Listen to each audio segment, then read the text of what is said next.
Yo, yo, yo, what's up, guys? We're live again with DJC Combat. A lot I want to cover in the MMA world.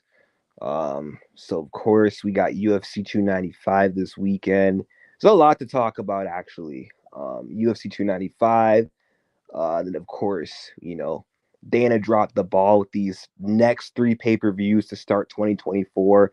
Got to give my thoughts on that, and also just kind of want to discuss Pena's future and a bit of a concern that I have.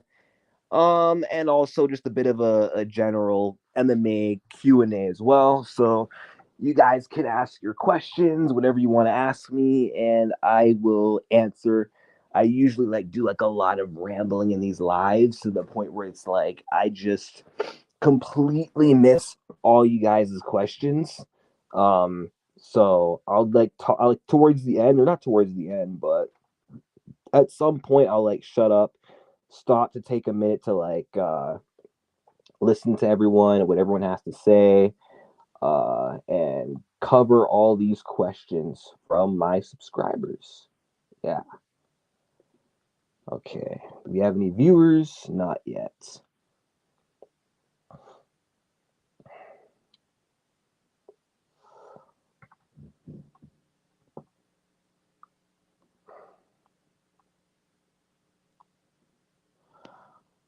But man, UFC 295 cannot come soon enough. I'm super hyped for this pay per view. I know it's not the most stacked card, but I mean, when you look at the matchups, I think it's going to be a good card. The prelims look pretty mid, but the main card, you got Matt Vervola versus Denise Saint Benoit, whatever his name is. That Denise guy's pretty good, and Matt Vervola is an exciting finisher. And you can't go wrong with Diego Lopez and Pat Sabatini, mainly because of Diego Lopez and his finishing ability. And of course, Jessica Andrade versus Mackenzie Dern. The stakes are high with this one for Jessica Andrade. It's it's win or go home for Jessica basically, and I don't even think she's gonna win. And of course, Aspinall versus Sergey, and Yuri versus Poatan. Looking forward to all of these fights. And I'm gonna be going out to the bar to watch this card, which I haven't done so in the longest time. Love your channel, DJ. You the man, DJ. Thanks, Mason Herrig. Or yeah, Herring. Irene is getting back to main event. Mark my words, she's gonna smash whoever wins the championship fight. Oh, of course, of course, they're gonna doubt her now. They're gonna act like she's nothing, and that she's incapable, like her career is over just because she lost to Amanda Nunes, the greatest of all time. Just because she mentally choked against Nunes, they act like now just anyone can beat her, but they're dead wrong. I think she beats Raquel Pennington in a rematch. I've been saying that for the longest time that she'd win that fight if they run it back. The Myra Silva one's a little bit more risky because I am afraid of Silva's ground game and her jujitsu. She's got nasty submissions, but if Aldana can keep it on the feet, I do think that she tunes up Myra Bueno Silva pretty comfortably. Even though Myra herself does have some good hands, I don't know. I think Aldana would win in the stand up for sure, and Myra would definitely need to get her down, but Aldana's big, and she's got very good takedown defense, and she's good at getting up. Her scrambling ability is something that's improved, like her transitions when she hits the mat. Even her submission ability is pretty underrated as well. So I don't know if Aldana would be a slouch on the ground for Myra to deal with, but it definitely would favor her. But yeah, I do think Irene Aldana, she's going to get a second chance to fight for the belt soon, and I think this time she's not going to miss. Myra is your new champ. Yep, I agree. I think Myra Bueno Silva is going to beat Raquel Pennington. I mean, I'm praying she does because I'm sick of the hype that Raquel Pennington's getting. I think she gets way too much credit. Don't get me wrong, Rocky is solid. She's tough. She's got good boxing skills. She's good in the clinch. She's well rounded, but people they give her way too much credit where they will completely take a dump on Pena and Irene. They act like Raquel is the best fighter in the division when she's not. You know what I mean? I mean, yeah, she's got a good win streak going, But the people that she's beaten on this win streak are two people that Aldana has also finished, like Macy and Ketlin. Raquel couldn't even finish Vieira. Let's be real, it's a split decision. And I'm pretty sure that she would beat the other girls that Raquel beat, and so would Juliana Pena. So it's nothing special. Like I think she's a good fighter. Like okay, she beat Marion Renew, and then she beat Patty Kianzet after, and then Aspen Ladd. I'm counting her win streak, and then her last two Vieira. No, she won four in a row, right? Four. I'm trying to count who the frig did this girl beat in her like, because I know she's on a 5-fight win streak. She beat Marion Renault, and then she had a year layoff. Oh, okay. Panny, Macy, Ladd, and Ketlin. Yeah. Okay. But yeah, I just don't think Raquel's the best in the division. I think Myra's style is a lot more exciting. I just think she'd be a more exciting champion. I mean, that would be a good story for Pennington, obviously, to, you know, stay in the UFC for as long as she has and have her ups and downs and have that loss to Amanda. And then finally, after, continuing to put in that grind, becomes the champion. I just don't want it to happen. It wouldn't be appealing. So I think Myra winning is better for the division. I think it'll actually bring life to the division if she's champion, because right now women's bantamweight gets a lot of flack, and I feel like that division needs Myra to get that belt. Another Brazilian finisher. I know she's not on the level of Nunes, but still another exciting Brazilian finisher to grab that title. And then I think people are going to actually like Myra as champion. And then Myra Silva versus Juliana Pena, great storyline. Fans are going to be invested in that with the beef they got, and I think over time women's bantamweight is definitely going to open up. But first things first, Myra's got to get rid of Raquel Pennington. That has to happen. Smoking on that Holly pack. Oh yeah. I mean, no one does that to Holly Holm like that. I mean, I know Misha submitted her, but she was losing the fight, and it took her 5 rounds to finally get her out of there in a comeback. And then usually Holly loses fights by decision. She's been knocked out once by Amanda Nunes. But Holly is overall, she's game. She's just not consistent. But to choke her out like that is amazing. And to do it as quickly as she did. And it's not like she got lucky, because she was winning that fight from the jump. She was tagging Holly home with her strikes. Like it was a pick your poison scenario for Holly. It's either get knocked out on the feet by these hands that Myra has, or try to play the ground game with her and get submitted. So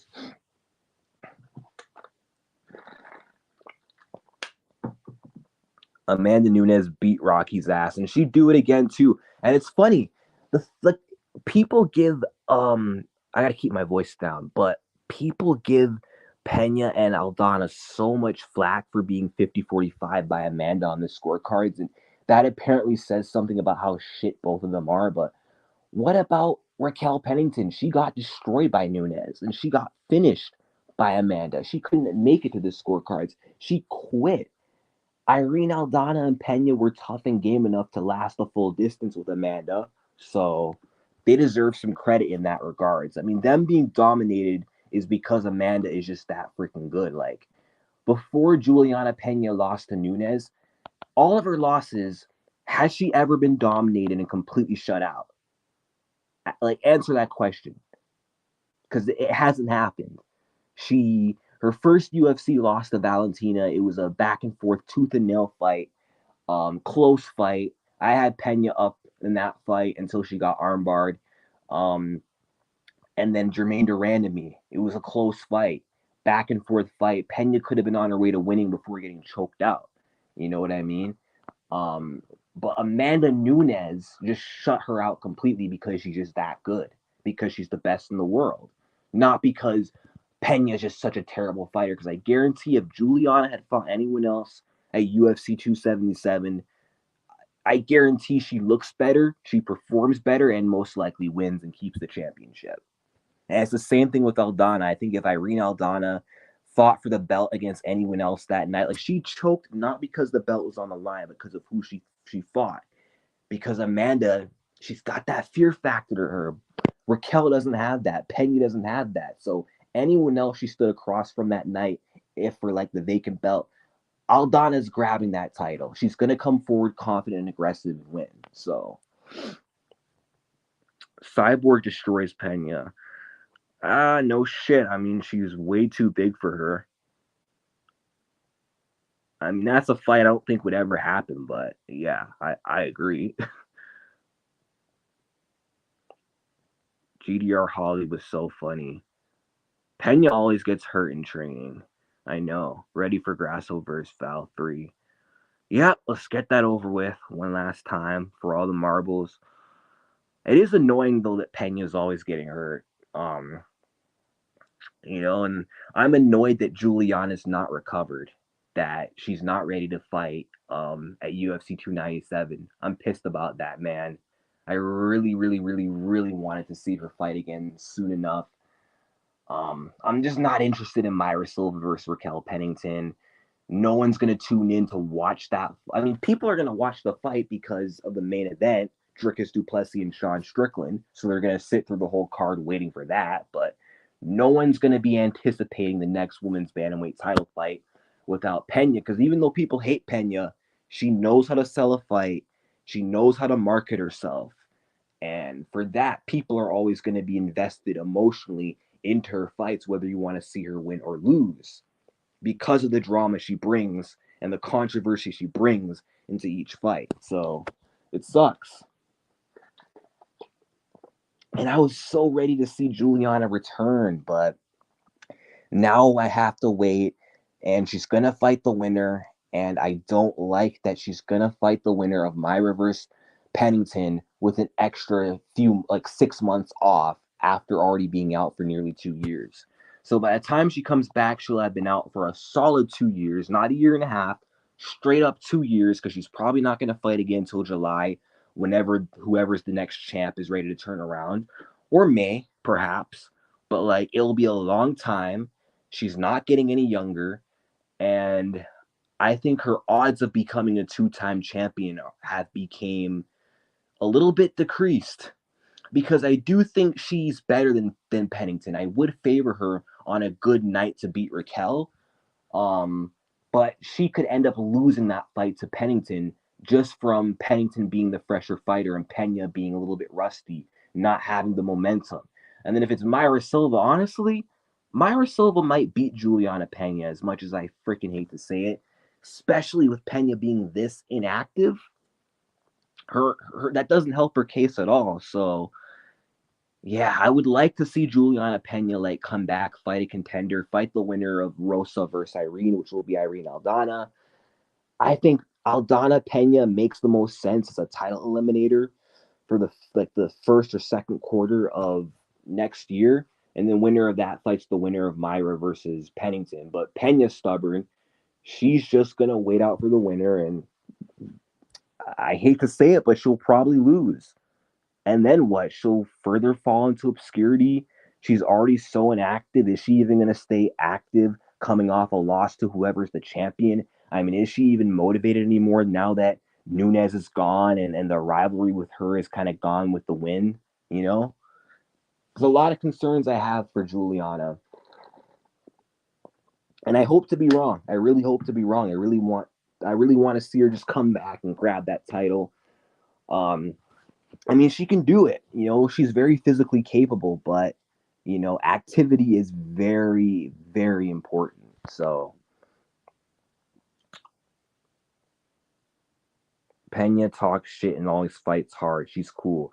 Facts. That's why I'm a big fan of hers, and she knows how to back up that talk. She always backs up that talk. And yes, Pena is a sports entertainer. I agree. Grasso is going to kill Valentina Shevchenko. I hope so. And yeah, I hope she knees her face off. I'm rolling with Kayla. She'll probably beat Aspen Ladd. But yeah, I'm surprised she's back because it took her this long. And I thought they might do a rematch with Pacheco and Kayla because of how dominant Kayla's been, but I guess not. Maybe they'll fight again down the line. I mean, they've already fought 3 times, but they could do a fourth one. For Frevola or Benoit. If you watched my prediction video, I predicted Frevola to win that fight. Okay, let's see. I'm really excited for Yuri versus Poatan, and I'm gonna pick Yuri to win that fight, man. I'm very confident. At first, I wasn't, but I just, when you have a feeling, sometimes you just cannot ignore it. I trusted my gut with Volkanovski versus Makachev too, and I was right. And I think I'm gonna get this one too. I mean, maybe not, maybe not, maybe Yuri and his lack of defense and his risky style might get him knocked out by Alex Pereira, but I see Pereira getting brutalized, and I see him getting finished. He's either gonna get knocked out, or Yuri might even submit him too, because Yuri's got very underrated grappling. And I can picture a scenario where he does hurt Alex Pereira, and Pereira getting or trying to get up, gives up his back, and then Yuri goes for the neck and goes for the choke, and then holds a win over the master and student Teixeira and Pereira. Yep, you already know it, man. I'm going with Alex with a KO over Yuri. I mean, I could see it. I mean, he has a good chance to do so, but for some reason, I said I could see it. I actually don't see it happening. I don't see him knocking out Yuri, not because he's like incapable of it. He's very capable of doing it. Just how the fight will play out, just based off my like instincts ahead of the fight, my intuition is I see Yuri's toughness being a factor and him being extremely hard to put away and just being able to survive getting hurt and being able to push through the pain and break Alex Pereira. That's how I see the fight playing out. I think he'll out tough Alex Pereira, and I don't think Pereira is going to be able to handle the storm, that pressure that Prohaska brings. And Alex Pereira, he's not going to have that Glover Teixeira level durability, because the way, Yuri was able to swarm Glover like that in the second round, if that was anyone else, no one's making it out of round two in that scenario. Reyes didn't, Volkan didn't, Glover did, because that's Glover. Pereira don't have that toughness. So if he ends up in that situation, he's gonna fold and get finished. But I mean, if Poatan wins, I mean, what a storyline that would be. Because he will have won the title in Madison Square Garden twice in two different divisions. He'll have became a two-division champ in MMA, the UFC, biggest stage possible, after being a two-division kickboxing glory champion. So that would be a huge part of his legacy, and to avenge Glover Teixeira as well. That would be really cool for Pereira. But I think Yuri's gonna play spoiler of that. I just have a feeling, man. What's your thoughts on Carol Rosa? She's mid. When is Izzy digging? Or when is he digging? Alex will be out cold again in the UFC. I agree. I totally agree. I think so too. I can just picture it perfectly in my head. Yuri lost to Glover. He didn't lose that fight. He won. He submitted him in the fifth round. That's the reality. He almost lost, but he won. So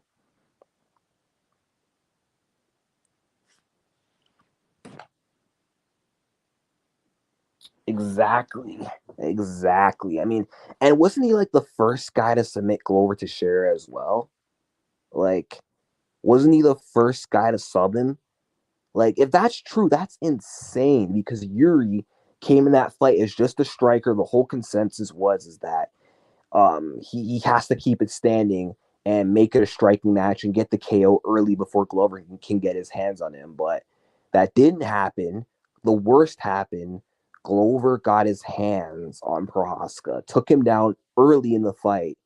And I'm like, oh fuck, here we go. It's over for Yuri. He's gonna get subbed. Yuri gets up, gets taken down again, gets up again, ends up on top of Glover Teixeira somehow. I gotta watch that first round again. I forgot how he got top position, but he got top position, beat him up from the top position. And I'm like, oh shit, this guy's actually showing some like grappling resilience. So I didn't expect that from him to have that good takedown defense and get up ability. And Glover ate everything Yuri had. And I was stressing, like, come on, Yuri, you got to finish this guy before he comes back and finishes you. But Glover, in all the worst positions for like 5 straight rounds, was unable to finish Yuri and unable to finish Yuri in his wheelhouse, the ground. And yet Yuri, in the end, was able to sub him. That's what's so crazy. And I know, like, he hurt Yuri in the 5th round. That's the crazy part. And a lot of people blame Glover losing on him jumping guillotine, which, yeah, it is his fault. If he didn't jump Gilly, he probably would have TKO'd Prohaska against the cage, which I'm glad he didn't because I picked Prohaska and I want him to become champion. So thank you, Glover. But people forget Glover Teixeira, after hurting him, the reason why he got subbed is because he kept engaging in the grappling after. He could have kept pressing Yuri and piecing him up on the feet because in the 5th round, Yuri was tired and he was getting hit more. And Glover started to get the better of the stand up against Yuri. So all he had to do was just keep it standing, and he was going to win that round. And then win by decision. But he's like, no, I'm going to try to take him down and I'm going to try to sub him, which was not a very wise decision on his end. Like, he should have just continued boxing him up. But no, he went back to the takedowns because, okay, he's Glover, right? But he was even winning the grappling exchanges in round 5. But Yuri, because he's an animal, was able to out scramble Glover, take his back, and rear naked choke him, which is just, I don't know how he managed to pull that off. And I remember my TV like froze at that exact moment, and I thought, oh, Glover's not gonna tap. Glover Teixeira is gonna power his way through, and it's gonna go the distance. And then when it unfroze, I saw Glover on his hands and knees, and Yuri standing up in victory. I was like, oh, he did it!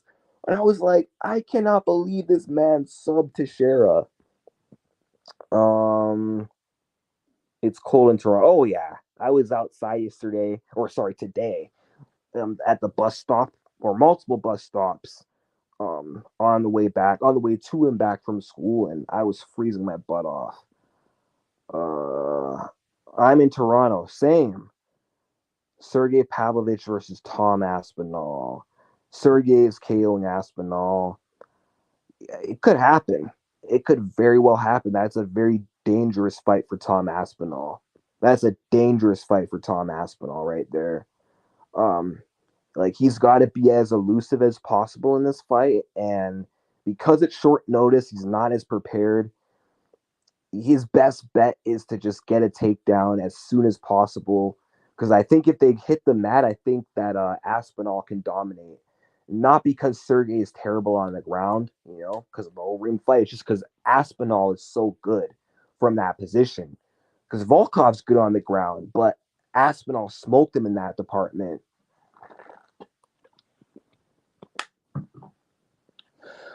I did end up predicting Aspinall to win in my full main card prediction video, which you guys can check that out. But I did say that I could see it going either way. Like, Sergey Pavlovich could go out there, have a Sergey Pavlovich type win where he just marches down Aspinall and, overwhelms him with a barrage of strikes and gets the TKO. Or Aspinall could put on a clinic, striking, grappling, and get a ground finish like he usually does. But either way, I just wish the winner of this fight could fight John Jones. Like, that's what's annoying, is that the UFC is going to hold out for the Stipe fight, which is going to be like, what, the summer, late next year? And it's kind of like, okay, what's going to happen with the interim champion, the winner of this weekend? And I want to see the winner of this. I want to see how John matches up against these young killers like a Pavlovich, like a Tom Aspinall. I'm not as interested in that fight with Stipe Miocic. I kind of was at first, but after Stipe like pulled out, and you got guys like Aspinall and and Pavlovich. It's kind of like I want to see John versus one of those guys. But unfortunately, it'll never happen because he'll retire before either of them get the chance. It never gets cold where? Oh, in Miami. Yeah, you're lucky you're in Florida. Yuri is a gimmick fighter. I mean, he's a beast though. He's a legit fighter, bro. An animal.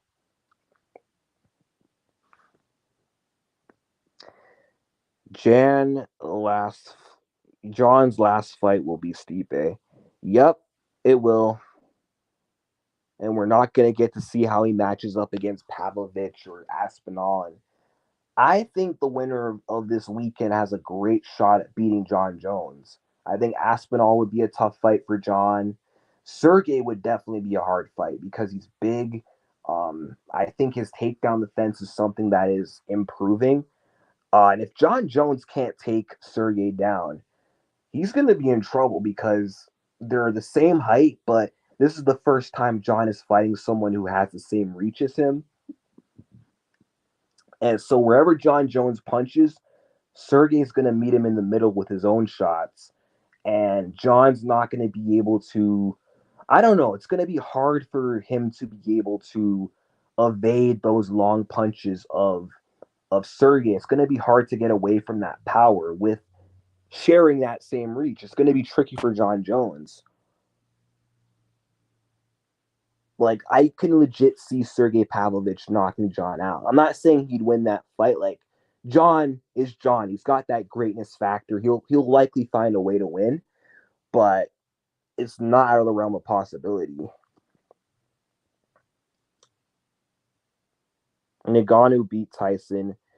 Oh yeah, I agree. A lot of people thought so. I watched that fight, and I owe Ngannou an apology because I talked so much shit about Ngannou. I was crapping on him for his decision to leave the UFC, turning down that $1 million offer to fight John Jones. None of us thought he would get the Fury fight. He did, and then when he did, we all thought he was going to get dominated. And then he drops him as a close fight where he should have won. And yeah, I wouldn't mind coming to Florida. Let's do a duel live soon. Yeah, I would love to. Um, well, I don't know if he fumbled after what he did with Tyson Fury. You know, he made up for what he could have fumbled in the UFC by beating Tyson Fury. So, but imagine if he took the John Jones fight and beat John, like how much big of a star he would have been. But at the same time, people would be like, oh, John Jones was old and coming off a layoff. So there'd be some like excuses for that win. But if he were to fight John Jones now and win, I don't think there would be the same level of excuses because John is looking like a world beater again with that recent finish over Cyril Gane. Oh, Chael said so. Of course he did. The Chael and Ariel beef is hilarious, man. Like, I could not stop laughing. And Ariel was trying to talk like such a tough guy against Chael Sonnen from behind the screen. As like, come on, Ariel. How are you gonna tell Sonnen to grow a pair? Like, coming from you, you're the last person to tell Chael to man up, bro. Come on. Like we're talking about a guy who literally offered to fight John Jones on 8 days' notice, got the fight anyway, fought Anderson Silva twice, Michael Bisping, Fedor Emelianenko, Lyoto Machida. This guy's fought a who's who, and you're telling him to grow a pair? What? Chael's got more balls than that weasel.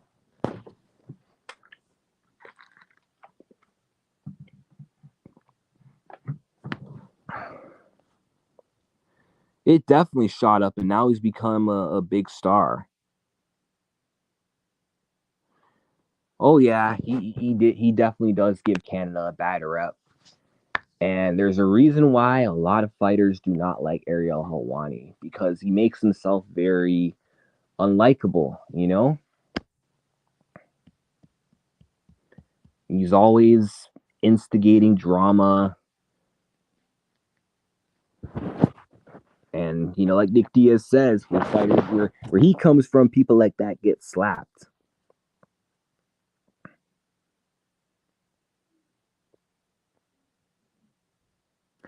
Yep, he always does play the victim.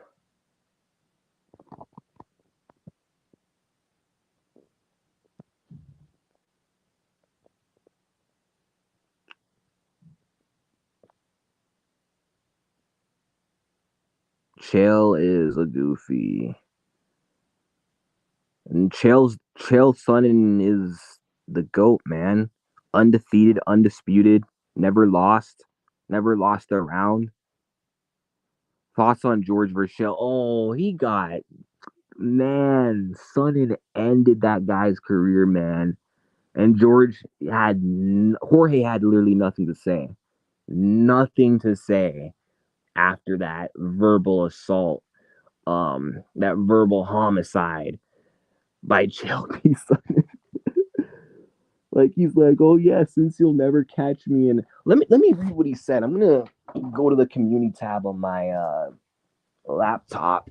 Um, I gotta see what this brother said, man, because that was just too funny. I gotta go over that again. There's no way I'm not going over that again. Um, oh yeah, he's like, since I don't spend much time in county jails, homeless shelters, methadone centers, or dodgy unlicensed outdoor barbershops, it's unlikely we'll see each other in person anytime soon. That's why you never try to get in a war of words with the bad guy.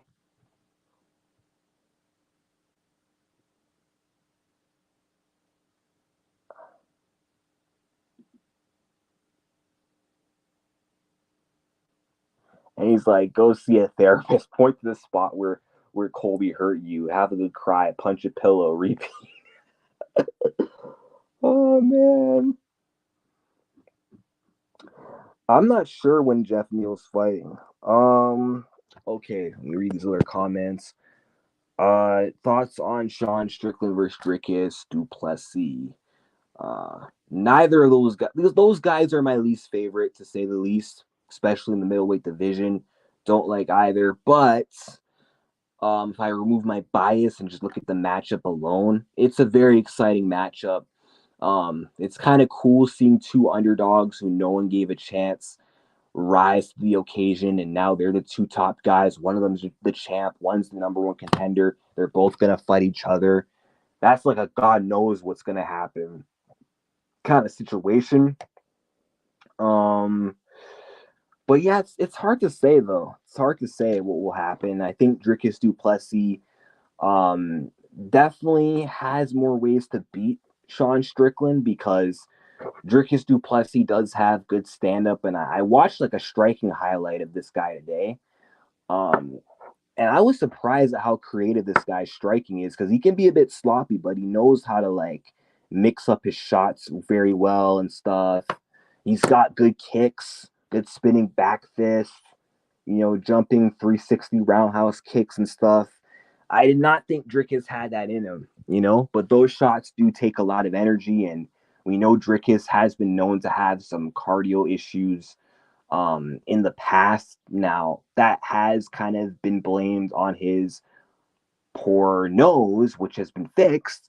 So people assume that now his cardio is better, which it could be, but that's yet to be seen because the Robert Whitaker fight, even though that was a great performance, that was a 2-round fight. So I don't know. I think this fight's just going to come down to how good is Strickland's takedown defense and how good is Dricus's cardio. And if Sean Strickland's takedown defense is good, and Dricus's cardio is good,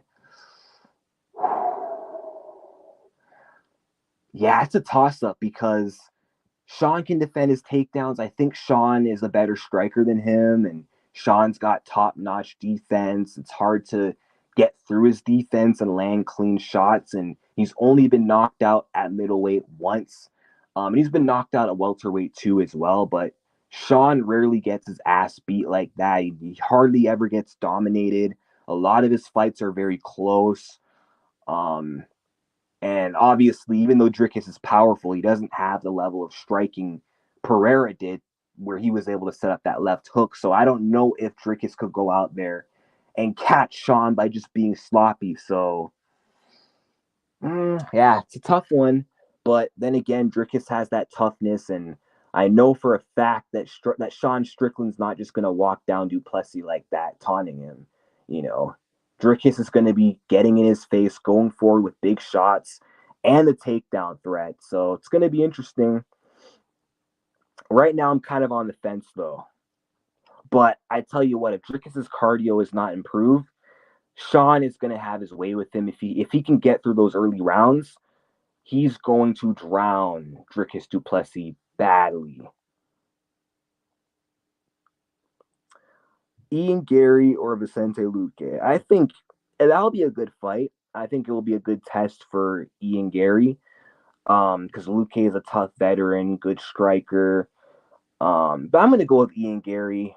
You know, his last performance over Magny really impressed me. And I know you're going to say, oh, but it's Neil Magny. But Magny is a crafty veteran, man. Magny usually doesn't get handled like that. I mean, I know Burns did, but you have to be a certain level of fighter to look that good against Neil Magny.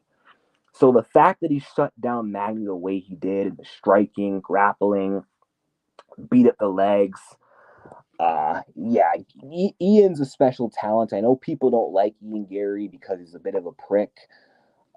Still, the guy can fight. The guy's got talent.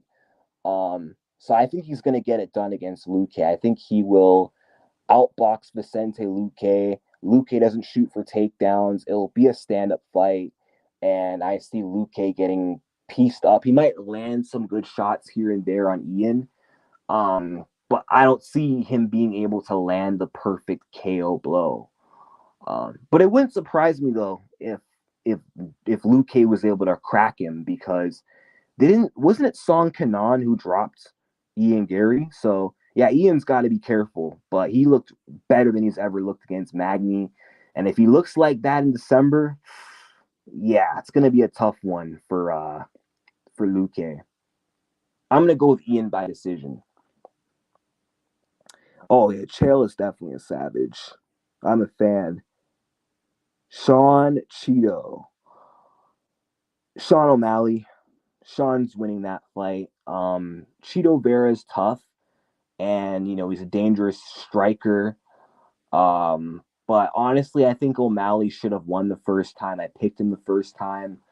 And the way the first fight ended with the perennial nerve shut down and, Cheeto being able to capitalize with ground and pound, I don't think that would happen like more than once if these two are paired together. And if that doesn't happen, how else is Vera going to win this fight? I mean, he has other ways he can win, but those other ways of winning are going to be a lot harder.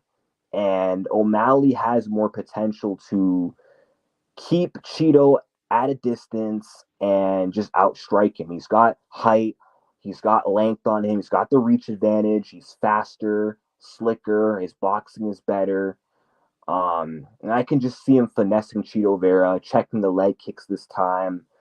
And I'm going to say he wins the fight by decision because Vera is very tough, but I don't see Vera having I don't see him having one of those moments where, he usually gets his ass whooped, then comes back with a knockdown and a knockout.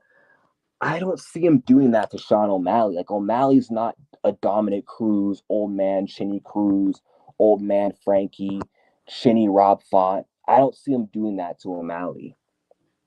O'Malley showed his toughness and durability against Peter Yan.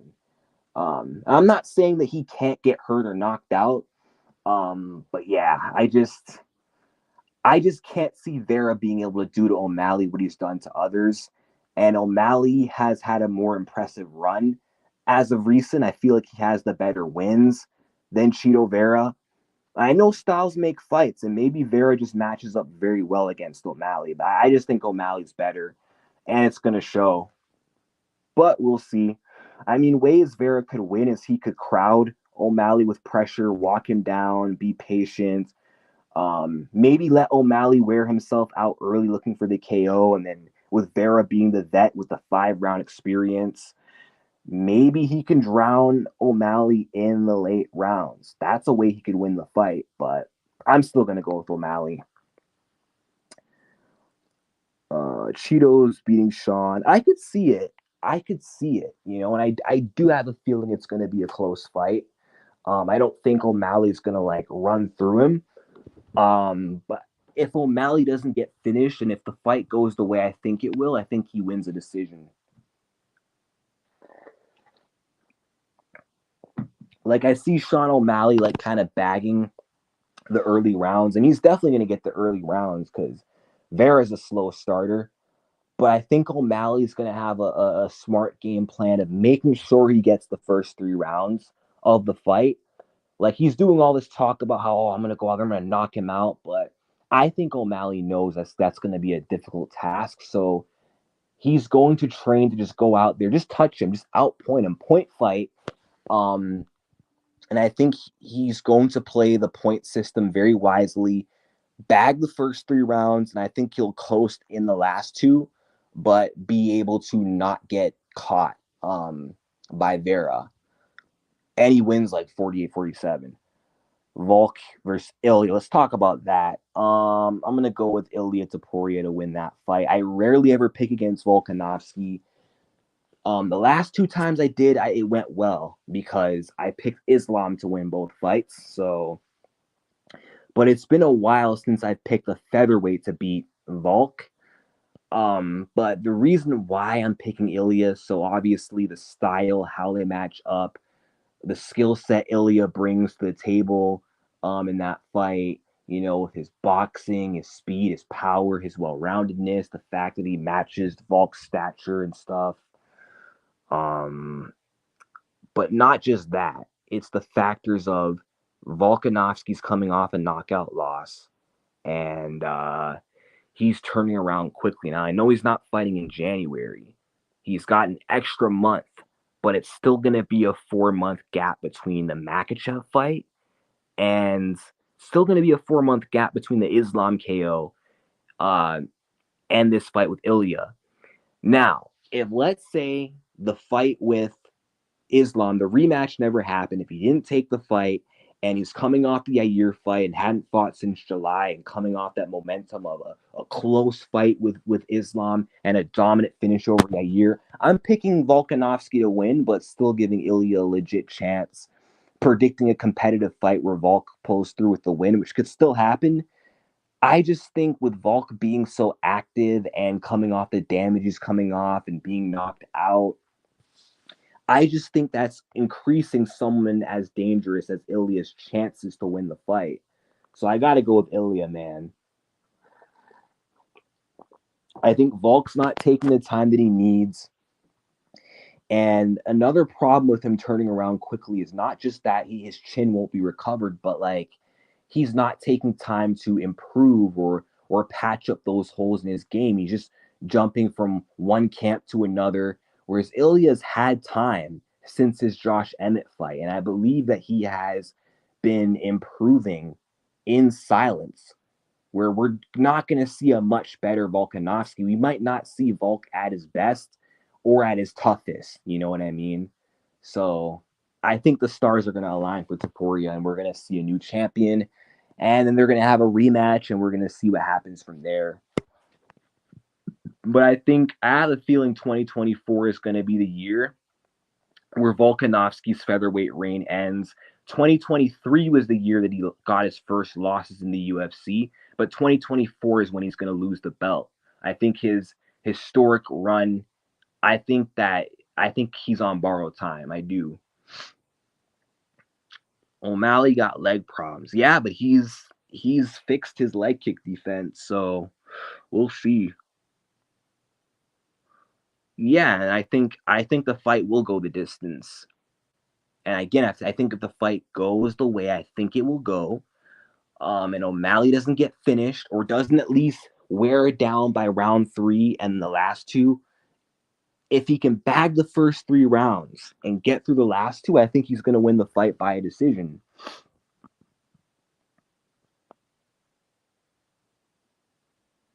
Who has no ring IQ? Strickland beats DDP. I can see it. I can see it. Like I said, Sean Strickland rarely gets his ass whooped, rarely gets knocked out. He's been knocked out like twice in 4 years in two different divisions. And the times that he's gotten caught was just from him being stupid. Like he underestimated Daleski dos Santos' striking, and that was his fault. He got caught by that kick, and he just walked into that left hook against Alex Pereira. Didn't try to grapple, just followed him in a straight line. He was asking to get caught in that fight. You know what I mean? But like I said, Dricus du Plessis does not have that level of Pereira striking. He tries to force the KO. Like he doesn't have the best shot selection or shot accuracy. And Strickland doesn't have the same striking holes in his game that Whitaker did. So, yeah, it's going to be tricky for Dricus to catch Sean Strickland. So his best bet is to try to get the fight to the ground and dominate with his grappling, because Dricus has that farmhouse strength, very physical, and he's very dominant on the ground, and he's got good submission ability. And I mean, I said the same thing about Dricus's fight with Adesanya. If that was to happen, I said the only way he's beating Adesanya is not on the feet, which I still stand by that. He's beating him by taking him down and beating him on the ground. Now, will he do that to Strickland? That's yet to be seen. I mean, he did take down Whitaker and maul him, and Whitaker's been known to be hard to take down and keep down, so he might be able to do that to Sean. I don't know, man. Sean's been working a lot on his grappling and extreme couture. And I've been hearing a lot of talks that this guy does have a good ground game. So yeah, I'm just uncertain if DDP can have his way with Sean in the grappling. And he's gonna need to. He's gonna need to, because just striking with Strickland's gonna be tough.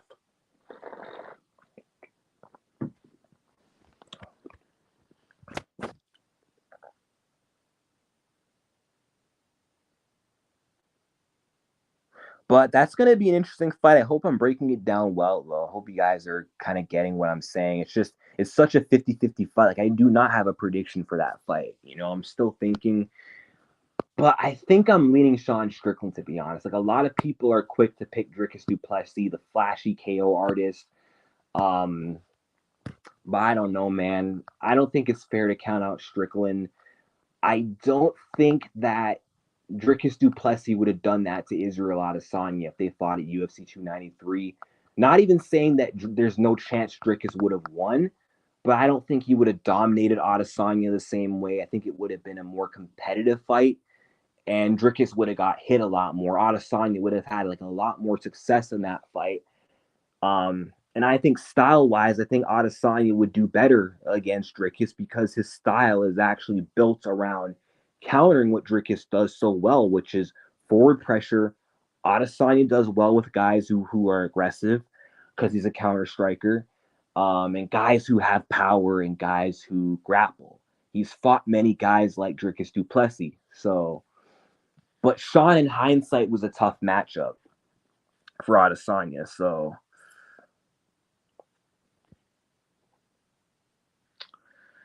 I can see O'Malley being when a trash talk goes wrong segment when he fights Cheeto.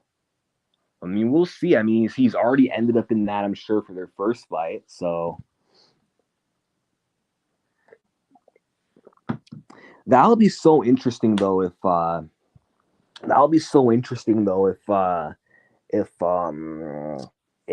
Cheeto becomes champion,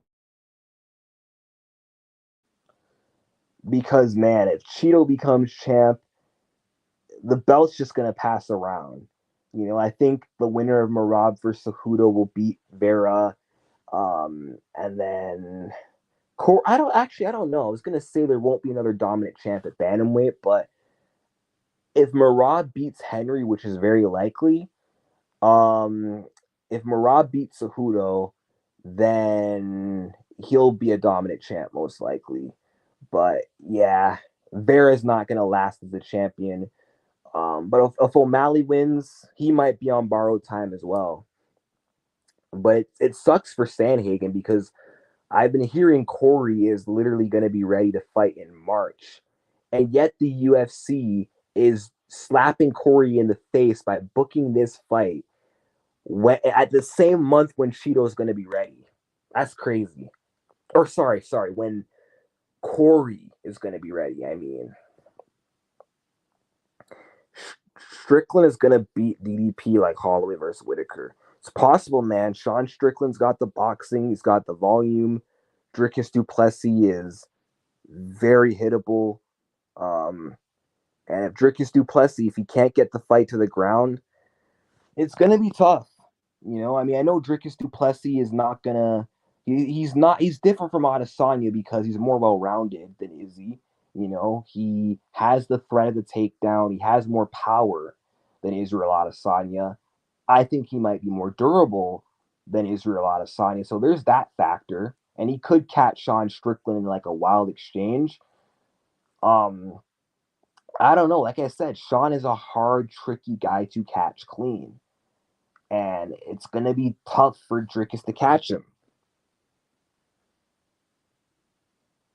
And I could really see Sean Strickland drowning Dricus Duplessis in the late rounds. It could happen. Like, I could see this fight playing out where, like, Sean Strickland weathers an early storm, shows that toughness, maybe gets taken down, maybe gets mauled a little bit, gets roughed up against the cage, but then Dricus starts to slow down, then Sean Strickland starts to adjust mid-fight, and then he makes Dricus Duplessis pay, and then drowns him in pace, and maybe gets a finish late or gets like a decision, perhaps. Marab is next up. I mean, he should be next right now, honestly. Like, he should be fighting for the title. It should be him or Sanhagen. It's kind of messed up that Corey with the win streak isn't getting a title shot, but the guy he beat coming off one win is getting the title shot. That's crazy to me.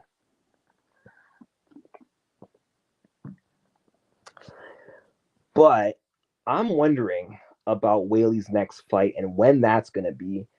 It has to be on one of these next few pay-per-views. It's not going to be in the Toronto one, but I'm thinking it could be February, it could be March, maybe UFC 300 potentially as well. And I wonder not only when she's going to fight, but I wonder who she's going to fight, because I know that originally the talks were, oh, she's going to fight Yan Xiaonan in China, but then they booked the Lemos fight in the States. I still thought maybe they would do Yan Lemo or Yan Whaley in China, but they didn't. I'm wondering if they're still going to try to make Whaley versus Xiaonan and just do it in the States, or if Tatiana is going to be next straight away. I'm uncertain. But if Jan's next, they'll probably do Tatiana versus Marina, since Marina called her out and then Tatiana wins that easily. Or if they do Tatiana next, I can see Jan just waiting out for the winner and getting the winner. But honestly, the UFC they got to capitalize on their opportunity now. They got to get over with Whaley versus Jan now or never, because if they give Tatiana the next shot, there's a good chance that Tatiana is going to win the belt off Whaley, and then she's gonna defeat Yan Xiaonan after, and then there goes the UFC's chance to make their dream matchup. I mean, they can make that fight with both coming off losses, but I feel like it's more ideal and more appealing marketing wise to have them fight each other coming off wins and in a championship fight.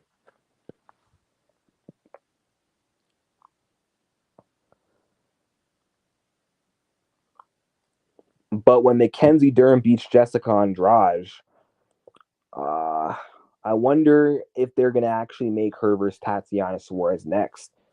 That might happen because I don't see who else she would fight. Like if Dern beats Andrade, which she will, and Jan gets the next shot, the fight to make is undoubtedly Tatiana versus Dern.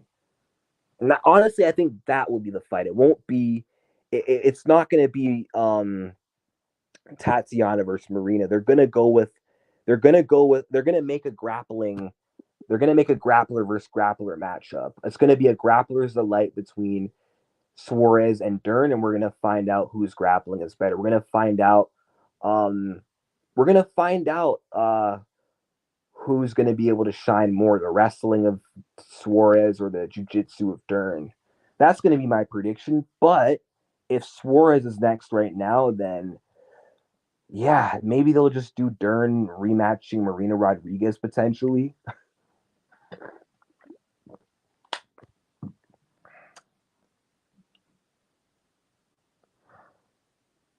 Whaley versus Jan in New York. Which New York card though? It's not this weekend. Like, do you think they'll do like a Buffalo card or something next year? Because they always go to MSG in November, but they'll go to like Buffalo either in January or like April, or they'll like go to other parts of New York throughout the year. So I guess we'll see. Or like they'll go to New Jersey. Yeah, I'd rather see Suarez versus Jan as well. Honestly,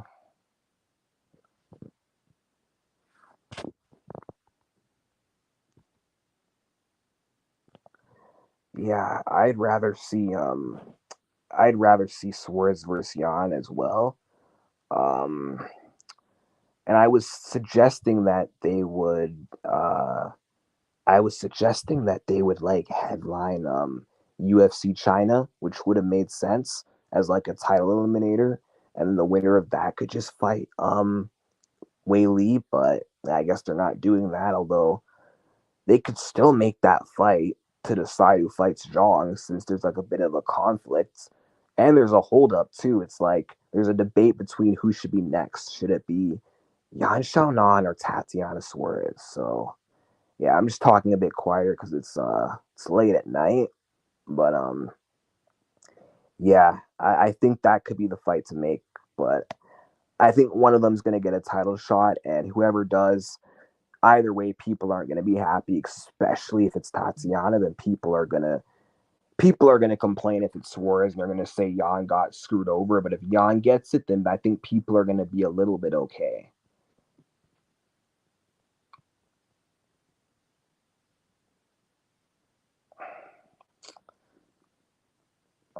New comments. April or March? Yeah, April's definitely going to be in Las Vegas for UFC 300. They're definitely not going to New York for 300, so maybe they'll go to New York in March. And maybe Whaley will fight again in March as like a co-main event to O'Malley versus Vera. Jan gonna smoke Suarez. I don't agree, but agree to disagree. I mean, I think Tatiana would do her worse than Carla did, but whatever. Um, this first quarter though, 2024 is going to be really interesting, man. I can't wait for Dricus Duplessis versus Sean Strickland. I can't wait for Volkanovski versus Taporia. And I can't wait for O'Malley versus Vera and to see how everything just shapes up. And then we got UFC 300, which I think it's going to be Connor versus Chandler. Interested to see if Connor can redeem himself against Michael or if that's the end for Conor McGregor. And yeah, I'm interested to see who's going to come out the new champ between Myra and Pennington and who gets the winner, you know? And then also, I'm wondering when her next defense is going to be. I mean, I think it's probably going to be maybe in like the summer potentially. And if her and Valentina's recovery is on the same time frame, then they're gonna that's when the trilogy is gonna happen. It's gonna happen when both recover. But if Grasso recovers first, then they're gonna give the shot to Aaron Blanchfield. And then also Jamal Hill is gonna fight the winner of Yuri Prohaska versus Alex Pereira. And I'm wondering which card that's gonna like occur. Might be in the summer of 2024. Whoever wins though this main event versus Jamal Hill, I have a feeling Yuri could beat Jamal Hill, to be honest, but I think Jamal would knock Pereira out.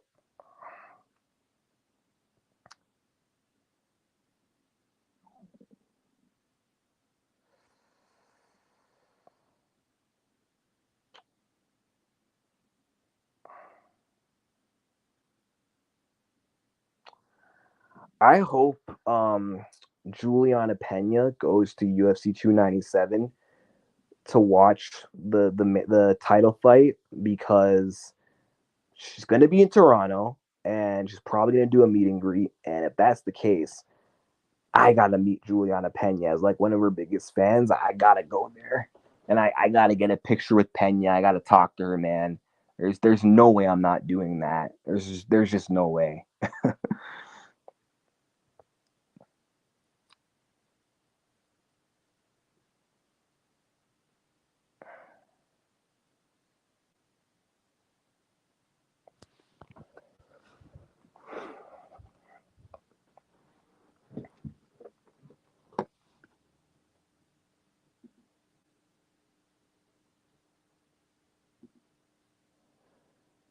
And then also, I forgot to mention, speaking of title fights, I wonder when Islam's gonna fight again, and I hope it's gonna be the rematch with Charles Oliveira because Oliveira deserves it.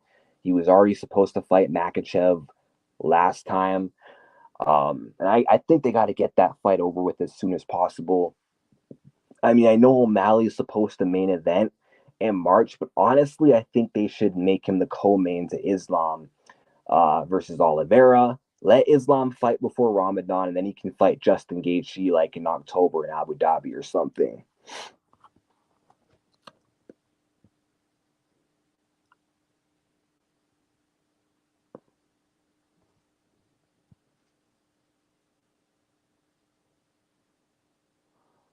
But yeah, can't wait for UFC 295.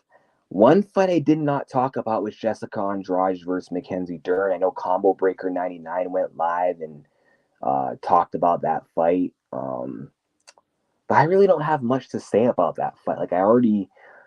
I've already said multiple times that Mackenzie Dern is gonna go out there and get the finish over her, but who knows? Jessica might have a chance. I mean, she's been training with Tatiana Suarez, you know, learning from the one who beat her. Smart, she's been training in Vegas and not Brazil, so she's definitely taking her career seriously. Like it seems like for this fight, she's not showing up for a paycheck. So maybe she does have a chance to win. Maybe she does end up beating Dern, but I'm still rocking with Mackenzie Dern. I think she can scrap with Andrade. I think she can outbox Jessica. She's tough enough to go up against Andrade's power and then has the ground game advantage. So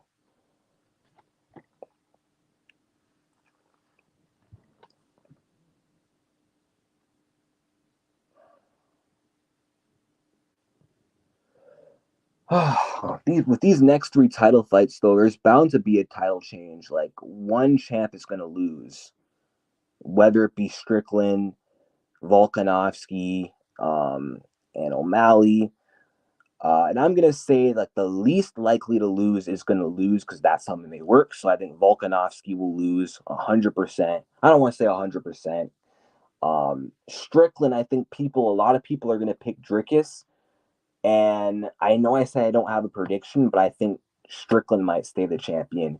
And usually in January, if you notice, fighters in the red corner usually always win in January main events, except for last year when Jamal Hill beat Glover and he was in the blue corner, but that's only happened like twice in 7 years. Like Dominic Cruz in the blue corner in January in the main event beat TJ and then Jamal against Glover, but usually red corner people in main events in January usually win. So that's something to think about. That's something to think about right there. Uh, so Strickland might start the year off keeping the title. And then who's he gonna fight beyond that point? Will he maybe rematch Israel Adesanya? Maybe. I mean, I don't think Izzy's gonna take time off till 2027. Uh, well, I don't know. I don't know if Izzy's gonna be next. for Dricus versus Sean. I feel like if Dricus wins, Izzy might be quicker to come back to take that fight, but Sean wins, I'm not sure. Hold on a second. Well, actually, no. I think he'll fight Khamzat Chimaev, actually, because Khamzat was already supposed to get the title shot. Like Dana said, the winner of Usman Chimaev would be next. Chimaev's not next because of his injury, so I think Khamzat, they might reschedule him versus Costa, and I think Khamzat's going to win that fight still. And then he's going to get a title shot, Sean Strickland, and if he improves his cardio, then he'll beat Sean Strickland. And honestly, I'm going to go out on a limb and I'm going to say that Khamzat Chimaev is going to beat Sean Strickland for the title, or beat Dricus du Plessis for the title. Might sound crazy, but I think he can do it. This kind of gives me the same vibes as Sean O'Malley when people were like, oh, Sean can't become champion because he can't defend takedowns from Jan, and Sterling's such a good wrestler. And then look what happened when they fought. Sterling couldn't take him down and got destroyed. And now people are talking about, oh, Khamzat Chimaev doesn't have good cardio. He can't hang in a championship fight. But what if part of him slowing down was due to his hand injury? Or what if he's able to go out there and set a good pace against Sean or Dricus? Or what if he's able to finish either of them early and gets the belt? You just never know.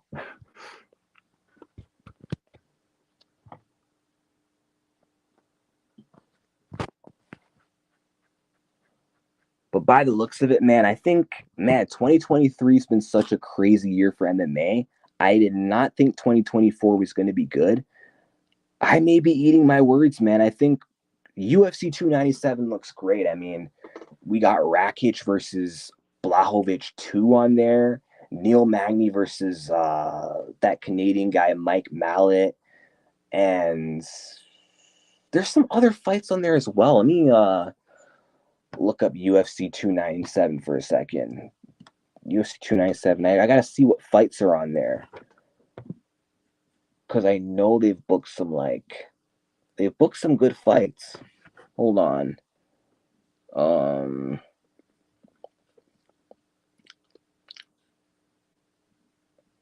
Oh yeah, and Arnold Allen versus Movsar Evloev 2. Cejudo versus Merab might be on there. Like, yo, this card's actually going to be pretty stacked. And usually January pay-per-views aren't good. So we're going to start off with a good January pay-per-view, a good January main event. And then what's going to happen, we're going to get a good February title fight. And either way, Volkanovski versus Topuria is going to be a great fight. And then we got March, which I have a feeling they're going to stack that card. We're going to get a women's MMA title fight co-main on there, which will be Weili versus somebody. Costa versus Chimaev might get rescheduled on one of those cards. And then what else was I going to say? And they might add some other big fights to UFC 299. I have a feeling UFC 299 is going to be a good card, like UFC 199 was back in the day. I see UFC 299 being really good. And then UFC 300, that's going to be another big one. Connor's going to headline.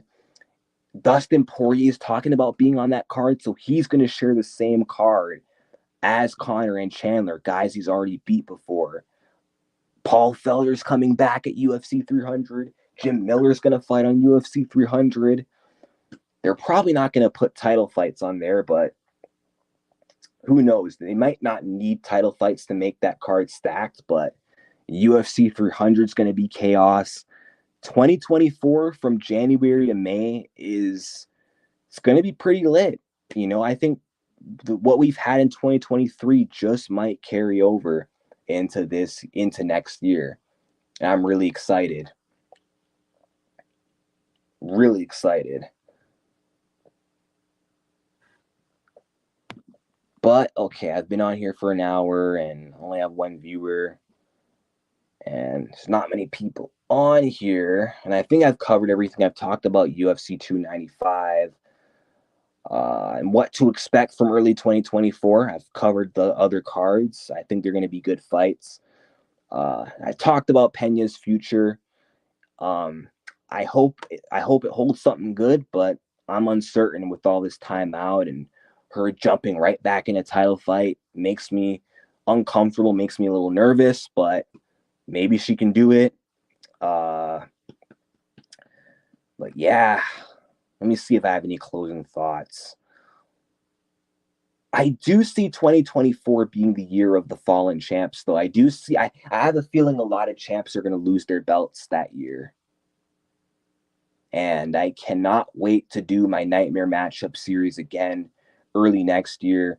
I wanted to do one before UFC 297, but unfortunately, the women's bantamweight title fight was not booked before then, so I gotta wait.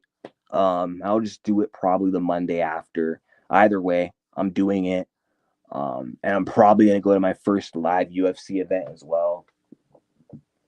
And I'm looking forward to this weekend. But if anyone else has anything else to say, just let me know. Because I think I'm about to close this off. But I'll definitely be going live again really soon.